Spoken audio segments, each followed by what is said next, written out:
Assalamualaikum warahmatullahi wabarakatuh.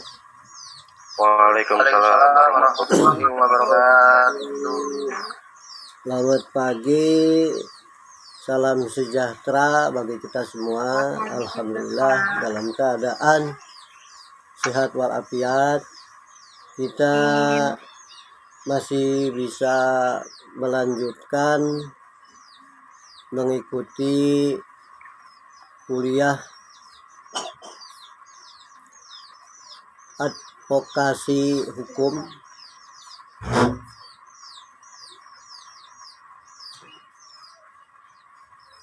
pada minggu yang lalu atau yang kemarin itu telah kita bicarakan fungsi kepala daerah, hubungan tata kerja dengan DPRD, Dewan Perwakilan Rakyat Daerah. Bisa Anda baca kembali di Undang-Undang Otonomi Daerah ya, nomor 23 ya 2014 tentang otonomi daerah. Dan Anda sudah menguraikannya kemarin dalam tugas di UBL APPS.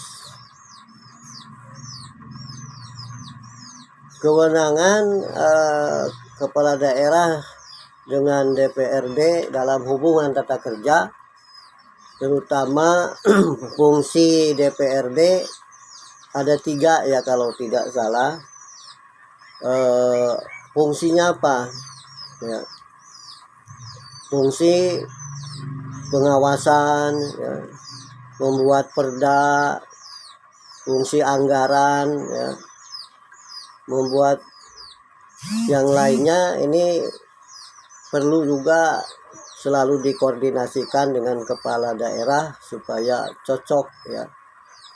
Bagaimana membuat perda yang demokratis ya, ini perlu dipikirkan.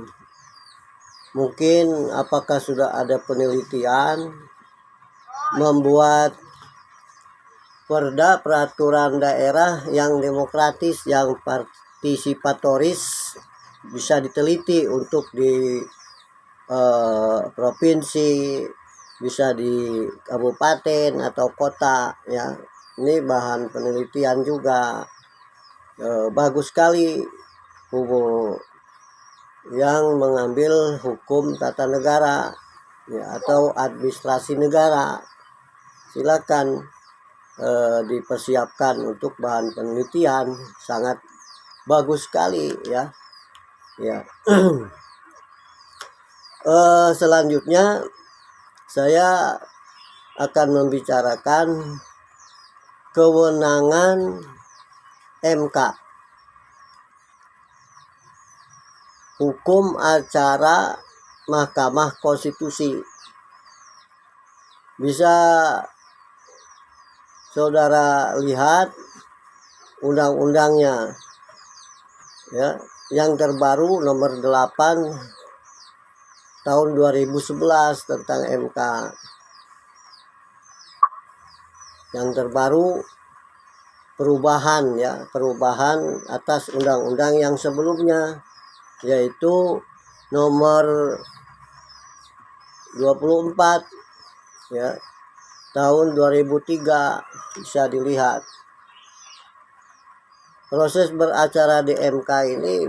Ada juga peraturan-peraturan MK supaya pelaksanaan hukum acara MK ini berjalan dengan baik ya.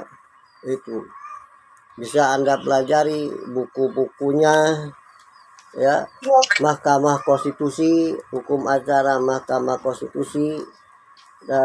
Ini sih sudah banyak diterbitkan buku-buku ini ya. Sejarah terbentuknya MK itu di Indonesia ya, sejak amandemen yang ketiga itu baru ditetapkan ada kewenangan MK.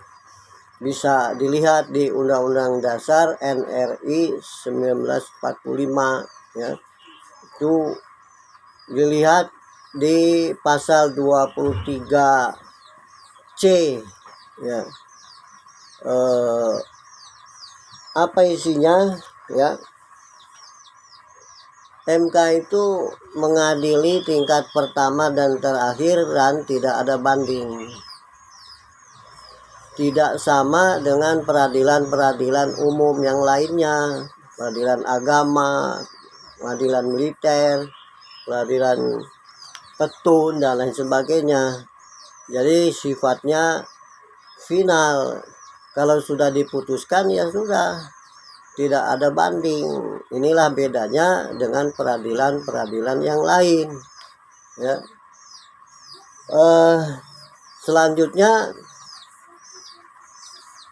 kewenangan MK itu apa saja kewenangannya? Yang pertama, menguji atau judicial review ya, menguji undang-undang atas undang-undang dasar. Kalau di kita ya Undang-Undang Dasar NRI 1945 itu adakah undang-undang itu yang bertentangan dengan Undang-Undang Dasar. Nah, ini kewenangannya ya. Kalau di bawah undang-undang ini masih kewenangan Mahkamah Agung masih ya. Ya.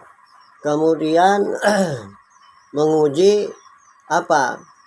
Sengketa kewenangan antar lembaga negara. Jika ada sengketa antar lembaga negara, maka nanti akan diuji, diputuskan oleh MK, diterima atau ditolak gitu ya.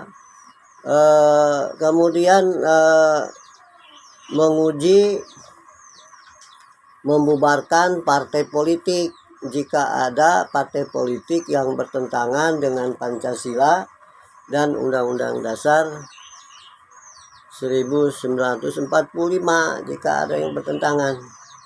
Sampai sekarang belum ada ya partai politik yang dibubarkan karena masih sesuai dengan ideologi negara Pancasila dan Undang-Undang Dasar 45. Hanya sudah disiapkan jika ada partai politik ya bertentangan dengan ideologi negara dan Undang-Undang Dasar kita ya ini.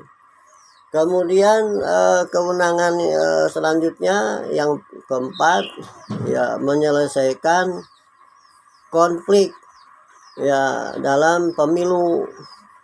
Jika ada salah satu yang dirugikan, suaranya berkurang, yang lain bertambah ya. Nah, ini bisa diajukan ke MK supaya mendapat putusan nanti siapa yang menang, siapa yang kalah, siapa yang menjadi gubernur, bupati, wali kota ya. Jika terjadi sengketa ya, bisa juga dari lembaga legislatif atau DPD, Dewan Perwakilan Daerah, jika ada yang dirugikan ketika pemilu ya. Ya, ini pilpres, pilkada dan sebagainya itu. Kemudian yang selanjutnya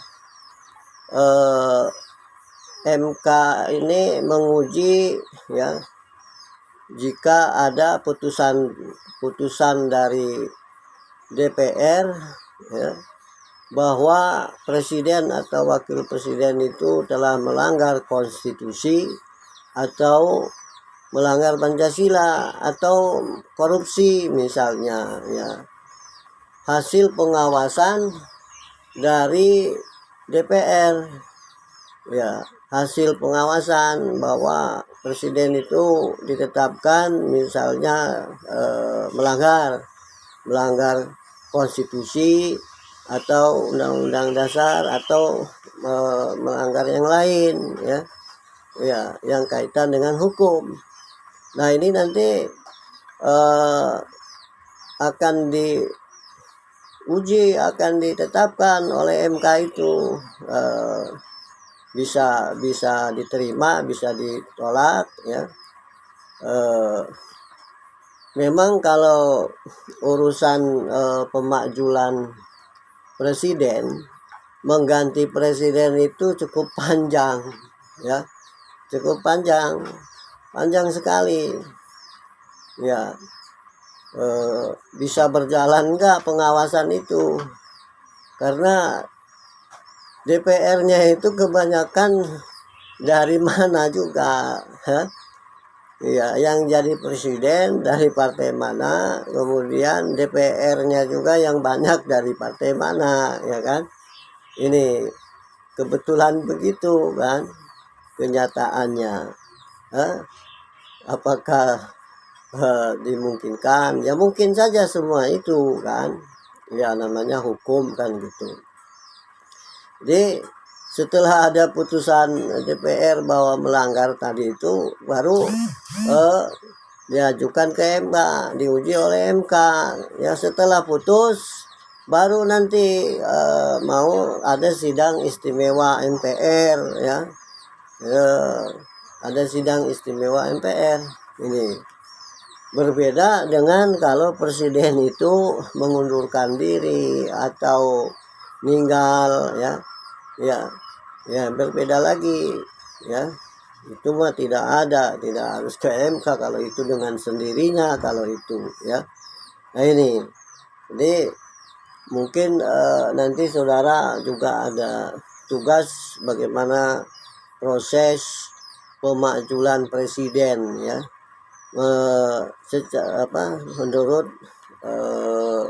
prosedur aturan yang sebenarnya ini ya. Ini kewenangan MK. Kemudian perbedaan-perbedaannya dengan peradilan umum itu apa ya? Yang mengajukan ke MK itu kan yang merasa dirugikan, baik perorangan, baik juga merupakan perwakilan atau lembaga-lembaga negara ya. Kalau peradilan umum itu kan sifatnya ya individu ya, sifatnya individual ya. Kemudian soal biaya, kalau di sidang di MK itu ditanggung oleh negara, mendatangkan saksi, bukti, segala macam itu ada biayanya ya. Biaya yang tanggung negara, enaknya begitu. Berbeda peradilan yang lain ya, yang mengeluarkan biaya adalah yang bersangkutan. Nah ini ya. Kemudian waktu hakim menetapkan putusan itu kan ganjil ya. Memang hakim MK itu ganjil kan. Maksudnya jika terjadi perbedaan pendapat, menetapkan ketetapan hukum itu ya nanti dengan cara voting ya, voting suara yang terbanyak yang mana. Nah itu jika terjadi perbedaan pendapat ya. Hakim konstitusi ini juga ya, itu ada berapa yang diangkat di sana itu? Ada 9 ya, ada 9.